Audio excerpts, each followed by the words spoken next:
I mean, this is your baby. Yeah. You care passionately about it, and congratulations, you've done it beautifully. Thank you very much. Are you going tonight? I'm coming in tonight and we're going to get drunk together, because this is the thing, it is a party. I mean, the musical's the musical. We just saw the 20th anniversary performance, I was there for that. And what an amazing show it is 20 years on. But this is something very different. This is a party. Yes, you're right. I love it. Sit down, go in there, sit down and relax and have a glass of wine and you'll have a wonderful meal and you sing along and there's a story played out. Round the tables, you're right in the middle of the story. When did you come up with the concept? I mean, the film is a party, the show's a party, but to actually create the party, when did it sort of come to you that people actually want to be part of this immersive experience? It's very clear at the end of the musical, the stage musical, when people stand up and sing and dance, it's very, very clear that they want to do that. They want to be part of something like that. So it was really a no-brainer. Why not create a party? So it's like you watch Mamma Mia, the musical, and then you go next door and have a party. It's like that. I said to you last time you're a genius, and I stand by that statement. I tell you why, because you're timeless. Your music is still loved and it continues to be loved. It continues to get airplay.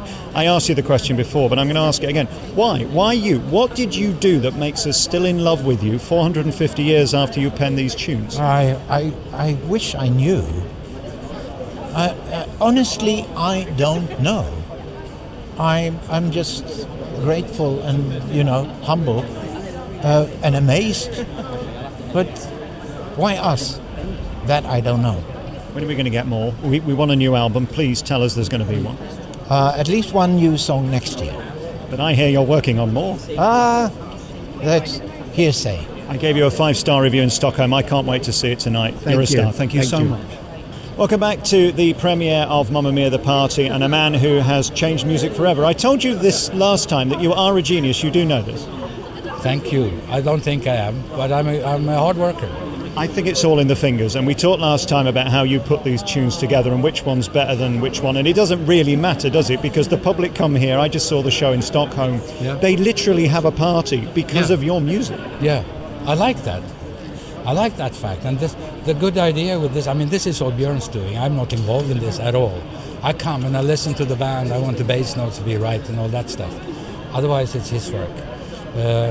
But what's happening is that so audience comes in, they have a drink, they have a nice meal, and then they have the people in the restaurant doing the show with a story, right? And then they start singing, and especially here in England, I say they all know the song, they know the lyrics, so they come in and they sing along. That's what creates the party feeling, I say, because everyone is in the same bowl here, taking part in what's going on. Quite lovely, I think. Do you still pinch yourself that whether I'm in Africa, whether I'm in America, whether I'm in England or Sweden or anywhere, you switch on the wireless and there you are still booming out some 450 years later? Yeah. Well, I don't pinch myself because I know that's going on, but I'm really amazed, We never thought this. When we finished in 1982, we said, well, we're going to have a couple of years, some money trickling in from the old records, and all of a sudden, and we're still around, and the music is still around, and I don't get it. But for that, I'm very grateful. Hello and welcome to an exclusive hour-long programme with me, Alex Belfield, talking to two international megastars. And I don't get to say that very often. It's always nice to talk to people who have changed the world musically. And Benny Andersson is one of these people. How are you? I'm fine, thank you. Welcome to Stockholm. It's so exciting to be in the place where you created this music. Do you feel playing your music is more interesting than talking about it? You're right. What type of a man are you? Are you a man that would rather have your music speak for you, or are you happy to do this? I'm happy to talk to you. It's very seldom actually one gets to talk about music, which is, for a good reason. It's quite difficult to talk about what's in it. And it's a boring thing to tell you about how it works because it works the same. I'm a sort of a 9 to 5 guy, or I'd say 10 to 5. And every song through the years has come up exactly the same way. It's like sitting at the piano, either me or Björn and I together during the ABBA days, and just waiting for something to come around and sort of pick it up when it flies by. I don't know how it works. If I knew, it wouldn't take so long, you know. But so people always ask us, well, can you tell me something about how Dancing Queen came up, or Fernando? It's always the same thing. How much rubbish is there compared to the genius? Well, I don't know if there's a genius, but it's a lot of, let's say it's a 95% rubbish. More. It's more than 95% to the good stuff. I did a calculation like a year ago, and I was trying to find out how many hours of music I have achieved during the years from 1966 or whatever it was when I started. And the calculation came out to like maybe 3 minutes a month. I never know if it's going to be a hit. I only know if I like it. And that's what I go by. Only that and nothing else. And if I'm unsure, like now, I have been working on my own now for, I don't know, 20 years. And I can often make up my own mind. I say, this is good stuff, let's work on this. If I'm hesitant, I would ask someone I trust to say, listen to this, have you heard this before? Someone else did this, or is it for real, you know? So, but it's really the process is getting rid of what's not talking to you. And why it is, and why I keep what I keep, I don't know. And is it a case of tweaking? If you have a rubbish song, can you make it brilliant, or do you just have to throw it away and start again? You can't make anything good out of rubbish, I think. Now, some people might say that everything that we do is sort of rubbish, but I don't feel that way. I think it's good stuff. Many of the songs, some of them, I mean, obviously, they're not all good songs, thank God. So sometimes some old songs make me sort of blush a bit. But on the other hand, at the time, we thought that was okay. And at the time, in the beginning with ABBA, we didn't have time. We had 1 day a week in the studio, and we had to get things done, and we had to sort of release an album. And in the beginning, we had to squeeze in stuff that we maybe weren't that pleased with, but just in order to get things moving, you know. Are there songs you're still excited to hear on the radio, or are you a bit tired of them all now? When I work on stuff, you know, like in the middle of a process of a recording with my band, for example, or when I worked with the Mamma Mia soundtrack for the movie, it's constantly on. In the studio, in the car, at home, to be in the process, not to sort of let anything sort of slip out the window without sort of taking notice of it. And but after that, once it's done, once it's in the can and it's sort of a CD exists, it disappears for me. I never listen to it again. All right, we'll take a piece of music and we'll be back with Benny Andersson. We're going to find out about your life and career and what you're doing today, because it's as interesting what you're doing now as you did in the 70s. The difference is the 70s stuff is still being played everywhere as much as your new stuff. We're going to find out why later on in the programme. We'll be back with Benny Andersson next. We're back on your favourite local radio station talking to the stars of ABBA, and the stars really are the guys that wrote it and put it together, but there's only 50% of the group still talking about it. Do you wish the girls still had a voice and wanted to talk about it? They've kind of gone away from it and said ABBA's in the past. Well, ABBA is in the past. I tried really, really hard to sort of put that behind me, but when Mamma Mia happened, it was unavoidable. I mean, all of a sudden, it all was around ABBA and the old records and the Mamma Mia thing. So it's been impossible to avoid. But I think you can talk to the girls. It's just a matter of sort of getting hold of them, you know. One's out there somewhere and one is living here in Stockholm. I don't think that they're reluctant to talk about the old days.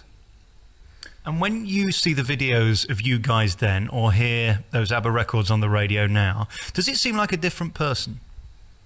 I feel the same. I don't even feel older though I am, you know. It's no, it feels all right. It's like we were putting on something occasionally, like clothes, to sort of just to make a little splash, you know. Apart from that, no, I think it's most of the stuff is okay. Most of it, not all of it. How do you stay humble today? Because there isn't a place in the world where your music hasn't been or is not still currently being played. There aren't that many artists that could be current 30 years after they release their songs. Well, I'm not that humble, but I think it helps if you realize that why this all happens is just, it's pure luck, because it's a gift, right? Being able to choose good stuff from bad stuff, trying to write music, and at the same time being on the same level as an audience. That's pure luck. Talent is luck. The rest is hard work. So I'm proud of the hard work, which is not like working in the coal mine, but it's still, it's as we spoke about earlier, it takes a long time to achieve something good. And for that I'm proud, and that's why I'm not so humble. But when it comes to the talent that has been put on me and all the other guys, that's pure luck, and there's nothing to brag about. It's interesting, because if you think of songs like Dancing Queen or Mamma Mia, they could become very cheesy and be just played as a joke. Did you ever worry about that? Because you make fun of your own music in Mamma Mia, the stage show, and the movie, of course, but it's still a great tune. And you talk about the look. I think luck will only take you so far in getting played repeatedly. Well, we always thought we did good stuff. Nothing cheesy about that. You know, we did exactly what we wanted to do. Now, what you refer to as a sort of could be cheesy must have to do with the lyrics. Has nothing to do with the music as such. Don't you agree? And I've never been involved in writing lyrics.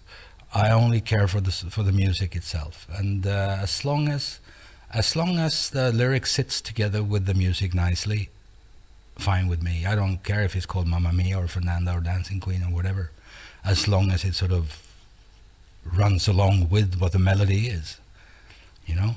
And no, I must say that we were and are really sincere about the stuff that we've been writing, and very proud of it.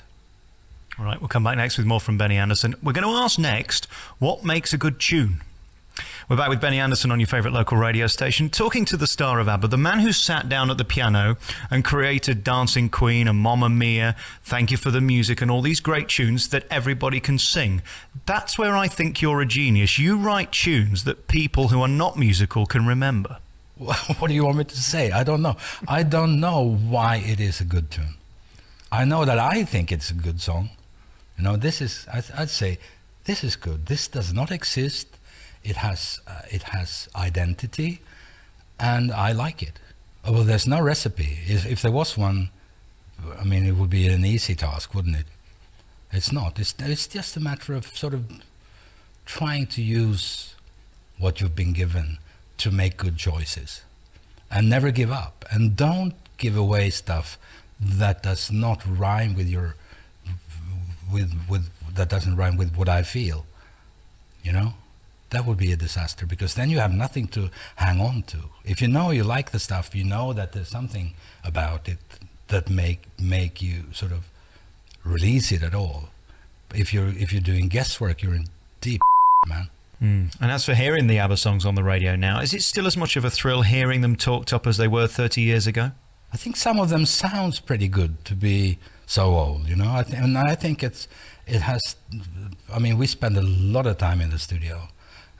Which many other bands did too, and Michael Tretto was a great sound engineer, and we never gave up until we were all happy, the three of us, Michael and Bjorn and myself, and that pays off today. I think some of the recordings are really good. I think a song like Knowing Me, Knowing You, or Dancing Queen. It's interesting, Knowing Me, Knowing You, when you look at Alan Partridge, and he made that song popular with his Aha. Yeah. Is that a compliment? I think so. I think it's fun, you know. I haven't seen that show. I'm a foreigner, you know. But you've heard about it. I heard about it, yeah. You know, did someone tell you about when we had the first preview of Mamma Mia? When Sam is singing Knowing Me, Knowing You to Sophie, they decided, the director and whoever said, let's take the ahas away. You know, Knowing Me, Knowing You. So the ahas was taken away from the show and when the first preview came, he came to the chorus and he was singing Knowing Me, Knowing You, and the audience went aha. So we put it back in. And it's still there today. All right, we're going to take a piece of music. We'll take that one, Knowing Me, Knowing You, here on your favourite local radio station. We're back with Benny Andersson on your favourite local radio station. You're musical, and that's not surprising, because when I read your biog, Dad was a musician and Granddad was a musician, and you were surrounded by the accordion and how to play instruments, and that led to the piano, did it? Yes, it did. I was taught to play the accordion. Well, my father and grandfather just did it for fun. They were not professional musicians. And I had one when I was 6, and I was obviously a good learner. So when I was on my 10th birthday, my parents bought a piano for me and my sister. And I used it, you know. You can play the accordion, you can play the piano, and you use your left hand like you do with your bass side on the accordion. And from there, I just kept on working. I think that's the trick, though. You know, so if you have a talent, if you realize, I don't think when you're so young, you don't know. You just feel that this is fun. This is what I want to do. So I was sitting at that piano hours and hours every day. And I'm still sitting at the piano every day for hours and hours since I was 10. And I think if you do that, something good must come out of it. And I think it goes for every good musician, every composer, everyone. If you start really early, and if you are in the middle of the thing of music and you enjoy that, something good comes out of it. How much is down to hard work, and how much is an energy that comes to you from somewhere else? Well, it's a tricky thing, that, isn't it? I wonder what it is, because the thing is that when it happens, I know what it is, but I can't make it happen unless I sit there for hours and hours playing, letting my hands go, trying to hear something that I haven't heard before, that is sort of has some value. And I don't know what it means when it happens. I don't know how it works. I think if you ask any other good songwriter, he or she would say exactly the same thing. You can ask a painter or a writer, they would say the same thing.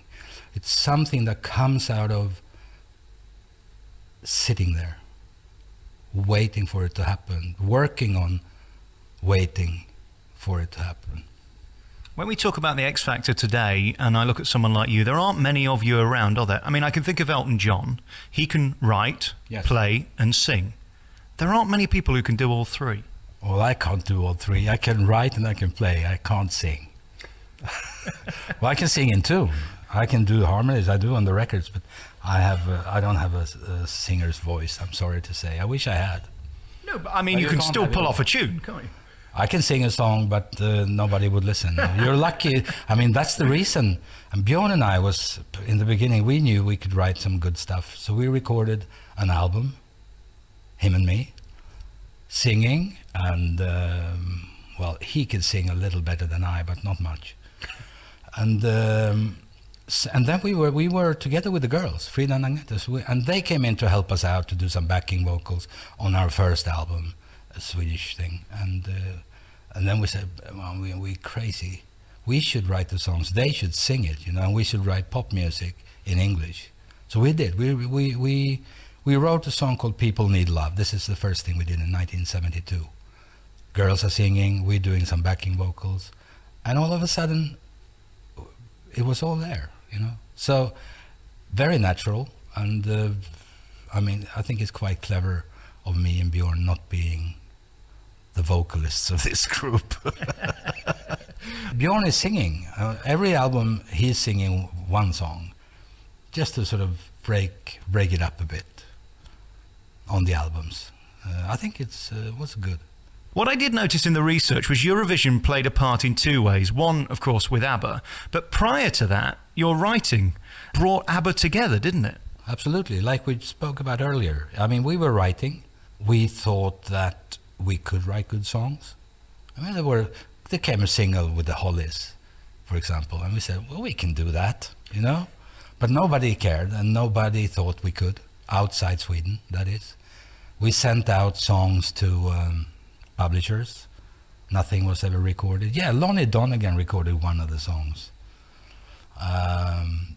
I don't remember the title of it, something about a train station. but that was it, and nobody wanted to listen. So we said, how on earth are we going to convince people outside Sweden that we're a good bunch of people, we can do good things? And we said, well, we can enter the Eurovision because everybody is watching the Eurovision. And if we go there, even if we don't win it, we can still play a good song that we like, and people will recognize that there is a Swedish band called ABBA. You know, and that's why we entered. Otherwise, we would not have done that.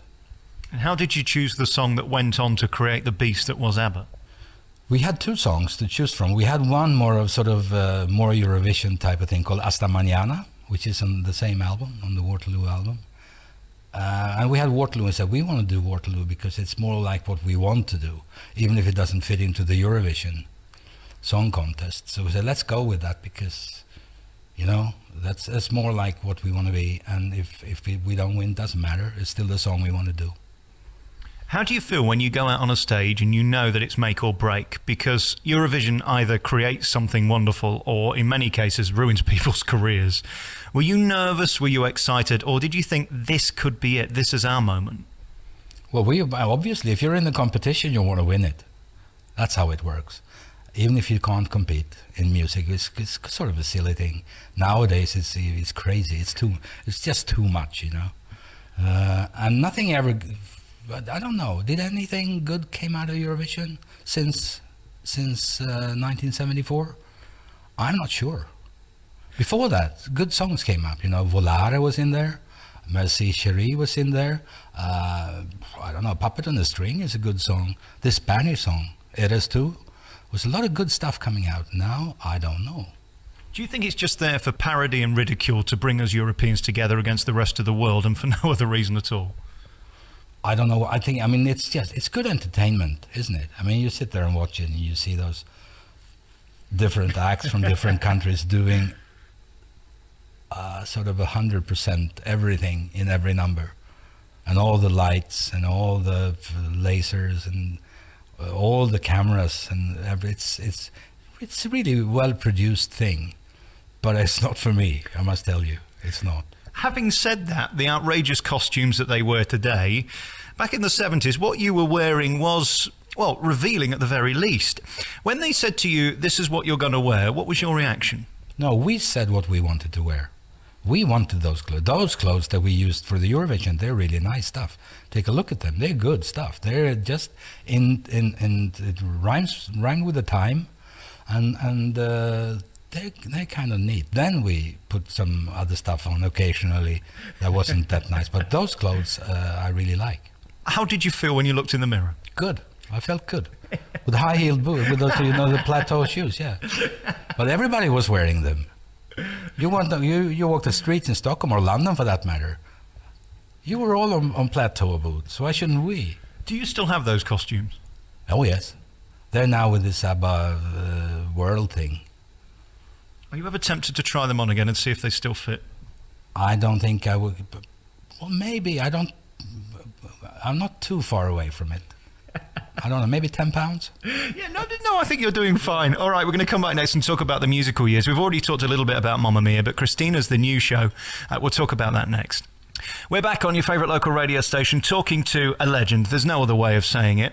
A question I want to ask you before I forget it. How does it feel to know that your music is going to be played 100 years after you're gone? Oh, we don't know that, do we? We know it's played now. And, well, that's good enough for me, you know? We never thought. When ABBA closed down in 1982, we said, well, we might have a year, maybe two. Little money coming in from old records all over the world, and that'll be it, guys, you know? And that was not the case. And that's good enough for me. I don't know. If they're going to play these songs in another 10 years' time, great. I can't imagine why they won't, because a bit like the Beatles still being played today, it's of its time, they're well-written songs, they're songs everybody know and love. Why would they stop playing them? I don't know. Time changes, you know. Were you ever influenced by the Beatles? Oh, immensely. I mean, they were the reason I started to try to write songs. Because before the Beatles, it wasn't that obvious that there were songwriters in the world. You know, it's like the singer is the song, the Elvis record is Elvis Presley, and nobody asked about Jerry Lieber, Mike Stoller. They might be there on the record, but nobody cared. And all of a sudden, these guys came along and they wrote their own stuff. So one day I said, well, maybe one should try. You know, I can play the piano. Maybe I can write a song. And I did, and it worked. The hedonism of being in a band like ABBA, the same as the Beatles, how does that feel when you're it for that moment and there are literally tens of thousands of people waiting to see you get off a plane? Is there any way of describing that emotion? I don't think so. It comes with the territory, as they say. I mean, you know what's happening. You know that you sell these many records in Australia or in England or in Germany or wherever. And you know if you go there, there's going to be a little splash and there will be people around wanting to see you. You know that. And so, I don't know. It doesn't feel strange. It just feels normal. I've been a pop star since I was 18 years old. I was in a Swedish rock band called the Hep Stars, when the audience were really screaming at that in those days. So I'm kind of used to it, you know. I don't know what it would be like not having had that. It's very rewarding to realize that when you try to do something good, you write a song, you write Knowing Me, Knowing You, record it, it comes out, and people like it. That's the thing. That's what it's all about. To have a communication with someone else. Now, if it's 10 guys or 10,000, doesn't really matter, I would say. But again, I mean, I'm living in a normal situation here and have been for like, I don't know, 45 years. So I can't tell you the difference. I don't know how it is to be you or someone else. I only know how it is to be me. And the hedonism of it, were you ever tempted by the drugs and the way that so many went from your generation? No drugs. Little booze, but no drugs. I don't know. It never entered us, you know. We were sort of solid. We had families, kids, and we tried to behave like grown-ups. Can you understand, though, being at the level of fame you were, that it is hard coming off stage from 30,000 people to nothing? How do you make that adjustment? Well, you take a deep breath and you sort of, your head is sort of spinning. You've been for 2 hours on stage and you come off and you just try to sit back and have a drink and doing nothing. It depends on how you look upon yourself, right? There's a thing that's really dangerous, I think, and that's to distinguish the difference between your talent and the image of yourself and your own self. You know, if you believe that these 30,000 watching you is actually watching you instead of listening to the music you've created because of the talent you had, then I think you could be in deep trouble. And then I think it's very, very difficult to fill the hole that probably is within you, you know? Having said that, the relationships you had in ABBA didn't last. Do you think that was possibly down to the pressure and the stress and the level of show business that you reached internationally? Not at all. Absolutely not. I'd say the opposite. I'd say that if it hadn't been for ABBA, we wouldn't have been together that long, you know? That held us together. We had this thing going. We all enjoyed it. It was really important for all of us, the careers within ABBA, and that kept us going longer. I believe so. Would you like to go back to 1975, let's say, just for a week to experience that again, or are you happy leaving that in the past? No, I'm fine now. This is good, you know. I enjoy life as it is, and I enjoy what I'm doing. I have my orchestra, 16-piece band, and yeah, I want to do that. And we do that. We did this record in English because it was lying around. I've been working with them now with the Fiddlers for, I don't know, 20 years, and with my band since, I don't know, what is it, 7, 8 years? And as we had those songs lying around, most of them are instrumental, so they don't need a translation. Some are in Swedish, and Bjorn translated them. So we just for the heck of it, we released it, and Universal said, yeah, fine, let's do that, Seems interesting that fundamentally you're a folk artist and a folk lover, because that really is the essence of your music, yet what you're known for is pop.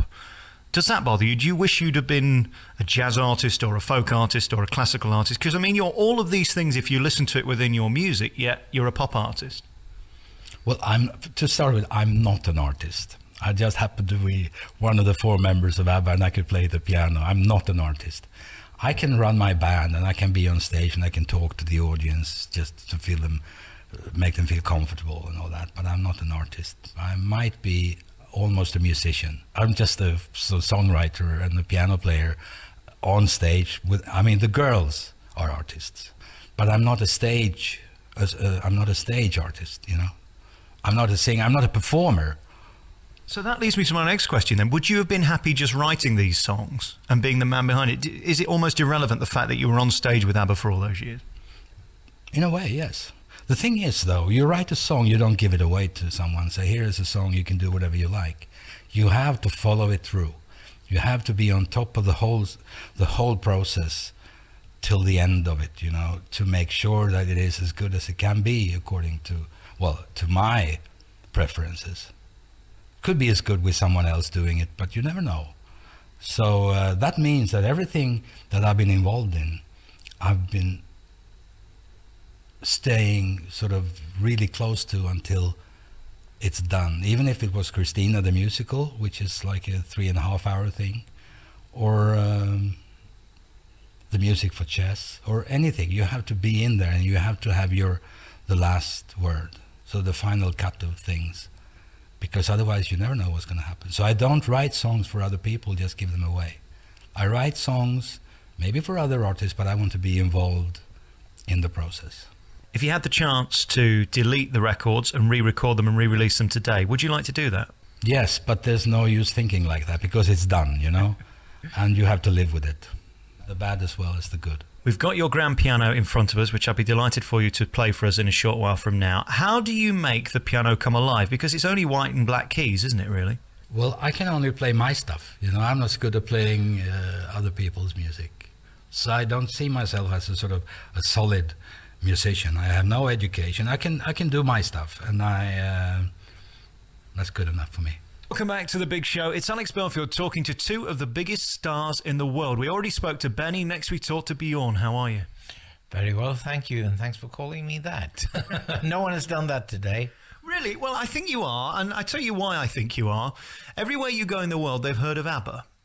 That must be a nice feeling for you because it worked. Your PR campaign has worked. It has, hasn't it? And I'm amazed, when I think about that every corner of the world, they probably know one of our songs. And I tell you why I'm amazed, because I don't know quite how that happened.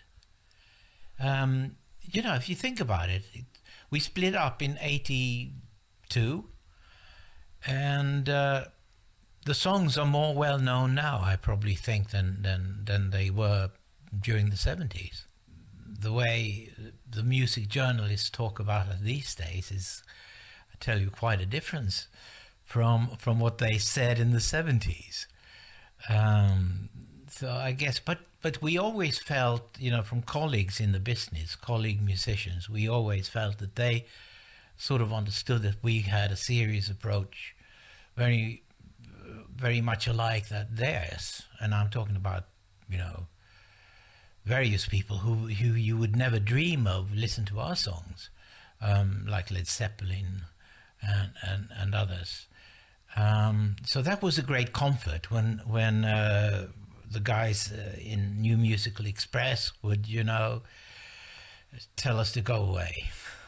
Because it didn't necessarily have to work or need to work with starting in Eurovision, because let's face it, today that's deemed a laughing stock. I mean, you don't go on there to be taken seriously, do you? No, and absolutely not these days. But hardly in those days either. I don't think that any act in Britain would have gone on Eurovision if they didn't have to. Because even then he was tainted. He was a bad image. And surely we had such a tremendous problem to overcome that image in the beginning. I mean, we had this giant hit with Waterloo, but after that it was a struggle to prove to people that we had planned to stay a little longer. Did things happen out of just luck and coincidence and just the test of time in terms of your appearance with the clothes and the sound of ABBA? Or were you quite meticulous in how you wanted to come across? No, we were never image conscious, as for instance groups like Roxy Music and others. We just felt that we needed to be as outrageous as possible, just to be remembered, just to be seen, you know. We thought if we were on the Eurovision, we decided on, for instance, a song that would stand out, which was not the typical Eurovision song, and we decided to try to stand out even more with our costumes, and that was the reason. It was never any sort of conscious image to look that way. Look that ridiculous, and I mean, we only did that for a couple of years. I think we did become much more sophisticated after that. Did you have to rub yourself in oil to get in all that spandex? I was fairly thin, you know. I didn't have to do that. It was quite comfortable. I was jumping around on stage in those outfits, but they were very tight. Yes. All right, we're going to come back with more next from Bjorn. We're here at his home in Stockholm, and we're going to talk about the view. It's dark at the minute, but in the daylight, we're going to talk about what you look at day in and day out. Back next with Bjorn. We're back on your favourite local radio station. It's Alex talking to the stars of ABBA. Benny was on earlier. Bjorn's with us now. And what an honour, A, to be allowed into your home, and I thank you for that. And B, what a life you lead. It's not bad, is it? No, this is quite comfortable, and I can be very private here. It's my own island, and I can shut the gates and be out here alone. And the place we are right now is a little cottage by the sea, so I have wonderful views, and I can come out here and sit and think whenever I need to. Are you ever bothered by the public now? Do they come and stand at the end of your path, or do you keep yourself to yourself? During the summer, sometimes there would be the occasional tourist finding their way out here, but they're never bothering me. They're just, happy, positive, and so I just, I just enjoy it. How do you view the ABBA years now? When you look back, is it like a different person? It's very much another person. I see, pictures of myself, and I think, how did that happen? How did everything happen? And I don't know, and I don't know that person anymore. I mean, I know roughly what he thought and what he liked and so forth, but I think life is constant change, and people are constantly changing as well. So it's rather strange to be confronted with that as often as I am. With pictures and with television and stuff like that. And to think that... But, no, I enjoy it very much. I think I enjoy it much more now than I did back in those days. It was... what I remember was very, very hectic, very hard work, and a lot of traveling, and it's a big haze. And the pressure of writing a hit, and then having to write a bigger hit, and then having to find another bigger hit somewhere in the abyss. Could you explain to us that pressure? Because when you're at the top, it's hard to stay there, isn't it? It is, but somehow we never felt, that pressure, because we had complete artistic freedom, obviously. After Waterloo, we had our own record company and our own studio, and there was absolutely no one breathing down our necks. at all. So Benny and I would, write away for as long as it took. And every time just trying to write something slightly different, take one more step forward, and in constant search of that, the most wonderful of songs. And that's what we did. We didn't think of, will this be a bigger hit than Fernando? Will this be a bigger hit than Mamma Mia? We would just think, if we came up with something good, oh really, this is wonderful. It's going to be great to record this. So the only pressure came from within, I would say. And did you know when you'd got a song like Thank You for the Music or Mamma Mia or Knowing Me, Knowing You that they were going to be as big as they are today? No. The simple answer is no, you never know. And well, people don't believe me when I say this, but it is true. You at the writing stage, when you're there with the piano and the guitar and you come up with this song and you don't have any words or anything, you just know that it's something good. But that's all you know. And whether it's going to be a hit afterwards or not, no one knows. And I think we were just lucky that we seemed to have the same taste as, a lot of other people at that time. Because I swear to you, what we wrote was exactly what we wanted to write most at that very moment. And how many got away? How many songs are there that you think should have been as big as those we all can sing along with? Well, all the songs are there, in the albums. And the ones that never were released as singles were, equally important in the beginning. And they're equally important now. But, of course, they were not the type that you would release as a single. But there's nothing more left from that period other than small fragments, perhaps, in our minds. And Benny reckons that 95% of what he writes is rubbish. Would you agree with that?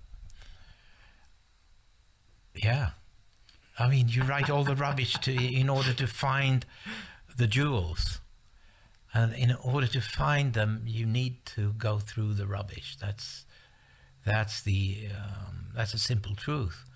Which is why I worry today about the songwriters today. If they will have the time to hone their talent and to become really good, because that takes a lot of time, and it seems that everyone is in a hurry to write something and release it because they want to go on tour or something else. And I wish that every songwriter would have the same situation as we did and do, in that you can sit for days and weeks on end and just work and work away and throw away the rubbish, and then suddenly it comes the diamond, and then you recognize it. Do you think, therefore, that you were in the good years of show business, a time when you could take time to craft your art, opposed to now where the businessmen are knocking on your door and the accountant's saying, release, release, make money, make money?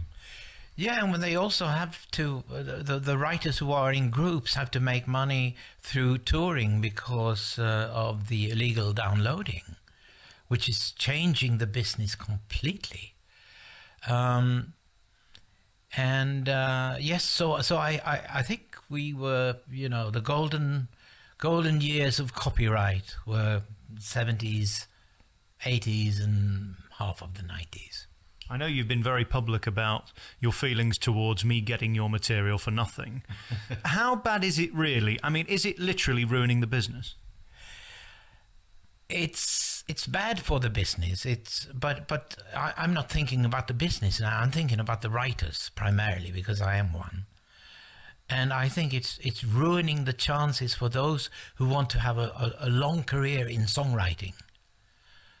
I think that's where the problem is, as I see it, because they could rely on, the micropayments in the past, whereas now perhaps they would, have to give a song to someone for cash because the micropayments are not coming in, and that's it's a different environment when you need people like the Medicis again, like the church would pay a painter to pay something that the church liked.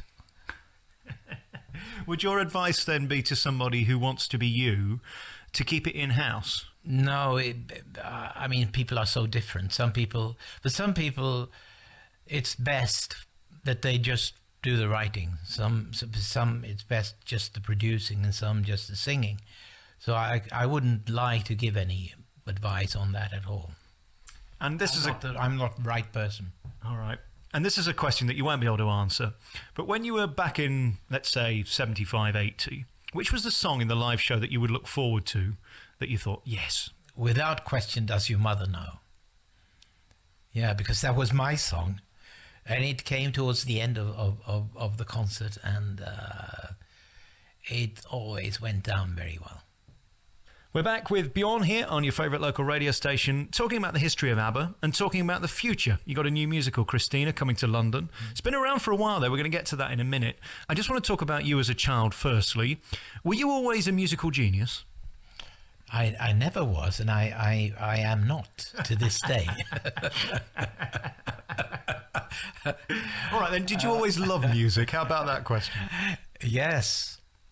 I think I liked it from the very beginning, but what I remember most was when I was 12 and I was given my first guitar, and I had the guitar as a gift, for a Christmas gift, I think, and I did it because my cousin said, you must get a guitar because we're starting a group, a skiffle group. He had been in London, and this one must have been like 57, 58, something like that. And there was something called skiffle happening in England. And he started a skiffle group. I got my guitar, and that's where it all started. And from then on, I was inseparable from that guitar and the other ones that I brought along the way. When I think about skiffle, I always think of Liverpool, because, of course, that was the heritage of the Beatles and a lot of those original Merseybeat groups. Yeah. How influenced were you by the Beatles? Oh, the Beatles are gods. And I think both Benny and I owe the fact that we are writing songs at all to the Beatles, because we were both in groups that did sort of covers. And then the Beatles came on the scene, and all of a sudden we realized that it's a group. They're in a group. They're in a band, but they're writing their own material. Maybe we can do that too. And so the idea came to write your own stuff, as with so many people around the world at that time. So we owe the Beatles so much. And you know that the Mamma Mia, the show, is it's on tour now, and it's going to Liverpool, and I wonder, how it's going to go down in the hometown of the Beatles. I shudder to think. I think they'll love it, and I'll tell you why. Because if you think about music generally, whether this be in England or America, we talk about the Rolling Stones, we talk about the Beatles, we talk about ABBA, we talk about Queen. Do you ever contemplate the fact you're up there with the best? It's a very strange thought, one that I sort of... People mention those names as you just did, and us with them. But it's very, very hard to grasp. Yes, I can see ourselves being up there with Queen, but with the Beatles, no, that's too much. In your mind, they're in a different league. Yes, they are. Absolutely. Does it ever become normal, the fact that you can drive down Las Vegas Boulevard and switch on the radio and there you are, and then you travel over to New York and you drive down Broadway and there you are, and then you go down the Strand in London and there you are, and then in France, there you are. It's very odd, isn't it? It's very odd, isn't it? I agree completely. I think I can never get used to that. We did the sound mixing of Mamma Mia, the movie, in the Brill Building on Broadway. and just opposite is the Winter Garden. And every time I went out those doors, I was just looking at my name in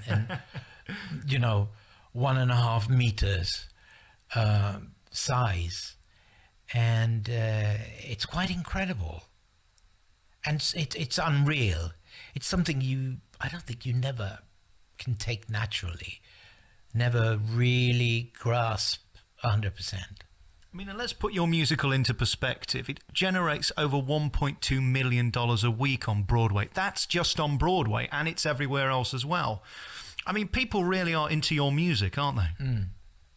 Yes, they are. And, well, I'm deeply grateful. And I am reminded of it every day, every single day, and never in a negative way. It's always positive. It's amazing, isn't it? How personally do you take those that represent your music in these different productions around the world? Well, they're in the show. I see Mamma Mia as a show standing on its own. And they're actors who can sing. That's how I see them. And they're very good at what they're doing. Very talented, very often. They're not even pretending to be singers. They are actors who can sing. So therefore, when you hear a bottom note or you see something you don't like, do you keep your mouth shut or do you have to put a word into the director? Well, if I go to one of the shows and I hear someone doing something wrong, not a false note, but something else wrong, like a lyric or a phrasing or something that I don't like, I write it down, and afterwards I would speak to them. And they all appreciate that very, very much. Because I suppose these songs are like your babies, aren't they? You know them inside out, and if I'm going to muck about with them, you're not going to be very happy. No, that's exactly right. And sometimes, a singer or an actor would take liberties with a melody, adding something new and something... and if I don't like it, I will point it out. Because there's a reason why the melody is exactly as it is, and it is that way because we've played it over and over and over again before deciding on this is how it should be. This is the final version of this melody. And that's why it feels like strange when someone is taking liberties with the actual melody. Well, you wouldn't go ad-libbing in Shakespeare, would you? No, exactly. I wouldn't dream of it. Back next with more from Bjorn on your favourite local radio station. We're celebrating the music of ABBA. We're celebrating the two creators who brought us these amazing tunes. We spoke to Benny. We're here with Bjorn for an exclusive hour-long programme, finding out about you, the person that created the music. And what's interesting about you is you don't believe in God. So what I want to ask you is, where do these melodies come from? The melodies come from out there. And it's a religious feeling to receive them from outer space. But no, I don't believe in a God. On the other hand, I will never say that there is no God. I'm a pragmatic secularist. I don't like the word atheist. I feel it's wrong that someone who doesn't know whether there is a God or not should define himself. It's the one who believes there is a God who should define himself. So it's the theist who should say he's a theist, and he who doesn't know, well, he's just, someone who doesn't know. So do you think there's a greater power, whatever it is, giving you this divine intervention that you can then put down on paper from the piano, or is this your genius brain? It's certainly sometimes it feels as though there is a divine force at work. But and I like that feeling. I like that, as I call it, religious feeling. When you listen back to Agneta or Frida singing one of your songs and the lyrics and the melody, and it sounds so perfectly wonderful, so heavenly. That's what I call a religious feeling. But where that song came from, I know some people believe it's out there and it's yours for the taking. If you wait long enough, it's there for you to take. No, I don't think so. It's something that happens in our minds. Is it 50-50 between you and Benny, or is it him writing a bit more or you writing a bit more, or does it change on each record? Well, what happened during the ABBA days, we always wrote the songs together. Benny being the musical motor much more than I was. But we always sat together day in and day out. And then I would write the lyrics afterwards. So in that sense, it's a kind of a 50-50 thing, where it's impossible to say, but of course Benny has always been the more musical one than me. And when I look at Mamma Mia now, when I see the stage production, I think less so with the film. It's silly in places and it makes fun of your lyrics. Are you happy with that? I mean, there's a line where she's on the bed and all upset and they say, "Chiquitita, tell me what's wrong." and it gets a huge laugh, but it's playing with you, isn't it? It is, but that's what's good about Mamma Mia. That it shows that we're not taking ourselves seriously. And don't forget that I was there from the word go. When Judy Kramer introduced me to Katherine Johnson, and the idea was there of writing a musical, and draft by draft we discussed, with Judy and I and Katherine in the beginning, and then more and more Phyllida Lloyd and more and more people. So it didn't come as a surprise to me. I was there and willing, and I think it's very nice when Chiquitita gets a laugh like that. I like it. What's amazing about the show is visually it isn't that spectacular compared to some of the big shows like Wicked. It is a story about a mother and daughter, and I think the reason for its success is, as silly as it is in places, it's incredibly touching. And that's, I think, what happened with the movie. And I was just reading earlier, I mean, it's the biggest selling movie of all time in the UK. Mm-hmm. Did you ever expect that for a start? No, certainly not. I thought with all the people involved, I'm talking about Phyllida Lloyd, I'm talking about Playtone from Hollywood, Tom Hanks' company, and all the great forces, Meryl Streep. I thought it would be a good film, a good musical movie. Maybe up there with Grease.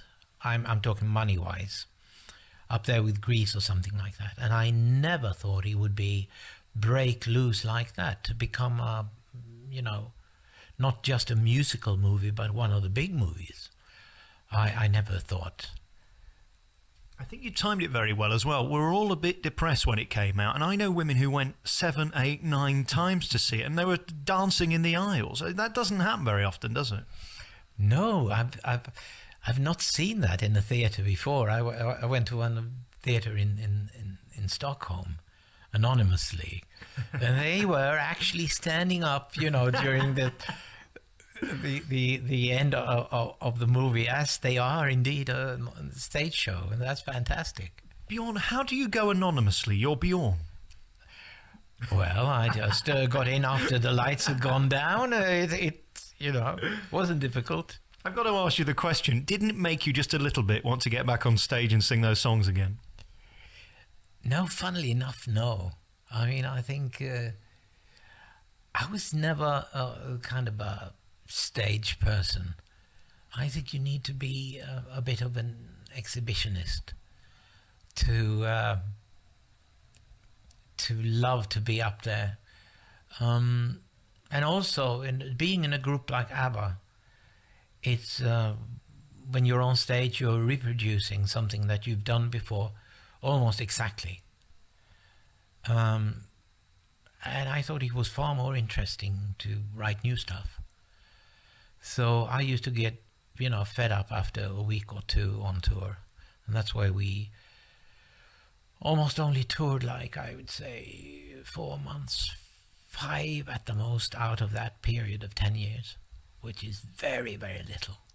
Would you rather than have had somebody be you on stage and you just did the writing and took care of that? No, I don't think that would have been as good. I think it was a good thing for Benny and me to be in the group. Mind you, that was also because of the Beatles. If this had happened 20 years before, we would have been the writers and we would have written for two girls. But I think it was a good thing for ABBA that we were in the group as such as well. Did you not find the feeling of standing in front of 30, 40, 50,000 people intoxicating? Did that never bother you? It was intoxicating, especially in the beginning of a tour, the first 2-3 nights. But even that becomes repetitious. It sounds very, spoiled of me to say so, but it's a fact. And some people thrive on it. The true entertainers, like Robbie Williams, like Frank Sinatra, those people, I'm sure they thrive on that. But for those of us who are more interested in writing and recording and pursuing new things, it's not for us, I think. And as for the hedonism of being in an internationally successful group, how did you manage to avoid the drugs and the hedonism and keep out of trouble? Well, to begin with, we were two married couples. This was a fact. And we had like 10 years of domestic careers before in Sweden, careers that nobody outside of Sweden know about. And so during those days, we did, a lot of that, which you just described. So, in other words, in a way, we had done it. We'd been there. And for us, it was far more interesting and we didn't tour that much. We wanted to go home to our families. We had kids, and we wanted to go back to our studio and all of that. And so it's just never happened. And it's incredible, I cannot remember once during that time with ABBA that anyone came up to me and said, do you want to buy some? I've got some nice stuff here, do you want to buy? Never. Didn't even happen. Maybe there were people around us who got rid of those. But isn't that strange? You talk to other groups in the 70s. You talk to male rock groups in the 70s. Oh, different story. So did you view the group then as just a job? The glamour that you're intoxicated by in the very, very beginning wears off. And I would say that in a way we had that glamour during our days in Sweden, in the groups we were in before. So when ABBA started, we were far more interested in the actual creating of something than the surrounding, glamour. And very finally on this, the pressure it put on your relationships. Do you think you'd still be together today if ABBA hadn't have happened? Do you think it put a pressure on the relationship that basically was just too much for you all to handle? I think that Agneta and I probably would have split up 5 years earlier if it hadn't been for the group. because there's far more pressure on a marriage if one, the husband or the wife, is out there and having a great success and traveling the world with all these temptations that there are out there. That would have put pressure on a marriage far more than if you're out there with your husband or your wife. So that's what I think. Let's look back then 25 years or so. Do you have any bad feelings about ABBA? Was it just a great experience, or is there any regrets? No, I can't think of. Sometimes we did do the wrong television show, and we shouldn't have done that. Perhaps we released the wrong single, but that's such. That doesn't mean anything. And there was nothing really strategic, nothing big that we should have done differently. No, I don't think so. All right, we're going to come back with our remaining moments and talk about your new project, Coming to London, the new big musical, for one night only, and we need to ask why. We'll do it next with Bjorn. We're back with our remaining moments with Bjorn, the creator of ABBA and the creator of a couple of musicals, actually. Chess, of course, was your big one. I think people forget that. Did you find that people didn't realise it was you and Benny? No, I mean, they never tell you on radio who the writers are. They just say that this is so-and-so singer with. So I'm used to that. You've almost got to be egoless to be a writer, haven't you? Because you hand your stuff over. I think you two were smart, that you kept control of your own records and made them a hit for yourself. I don't blame you. I would as well. No, that's maybe we did something right. And this new musical, Christina, it debuted last year on Broadway. But I mean, this is ages old. It was here for years in Sweden. You're now bringing it to London. Are we going to see this in the West End permanently so we can all enjoy it? Only the future can tell. We don't know that. We just wanted very much to present, because Herbert Kretzmer, who wrote Les Miserables, and I have written the English lyrics for it. He was in Sweden, and in Swedish, as you said, it ran here for three years, I think.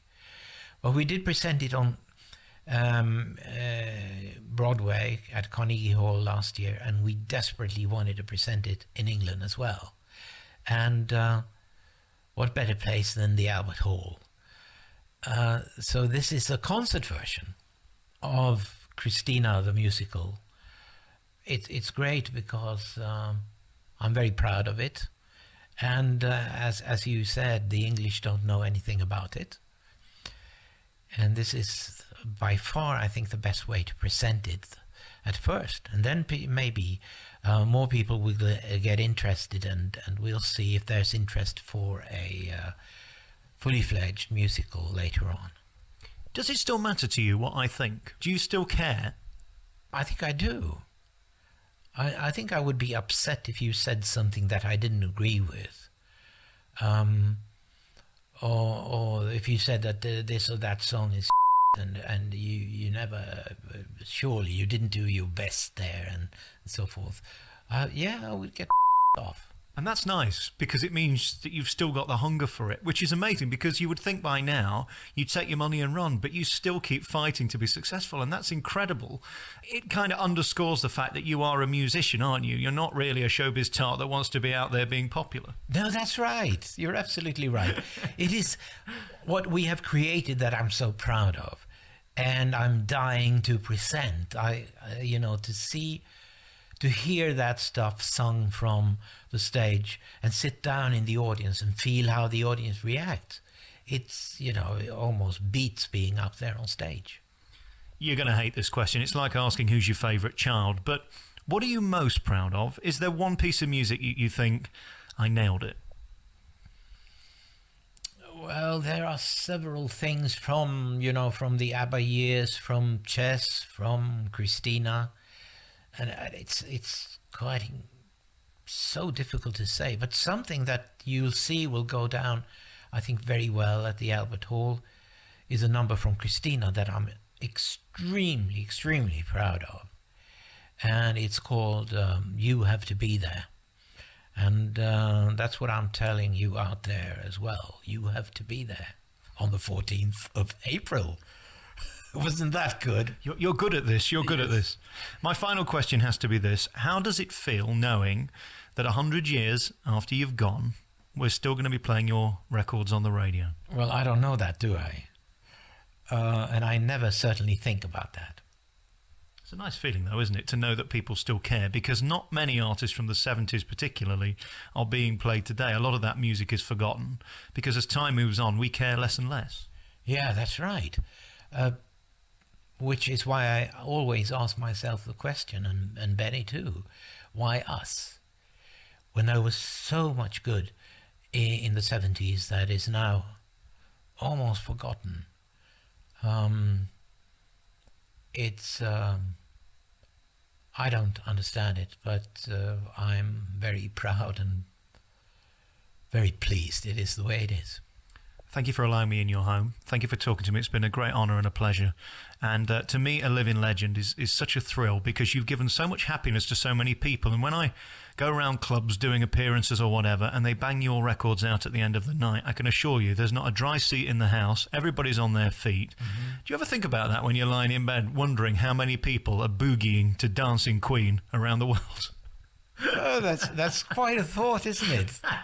I think I'll think about that tonight. Yes. I'll look at my world watch and see what the time is in New York, what the time is in Sydney, and so forth, and I'll know. Bjorn, thank you so much for talking to me, and again, thanks for letting us into your beautiful home. What a life, and congratulations. Thank you very much.